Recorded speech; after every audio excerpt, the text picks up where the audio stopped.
Seem to have a problem with my Karcher K5.7 pressure washer.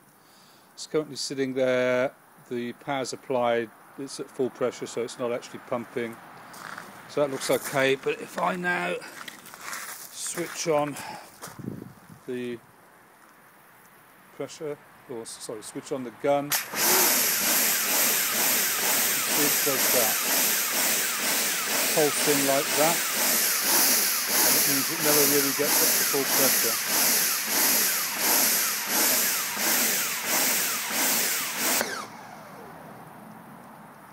Try it again.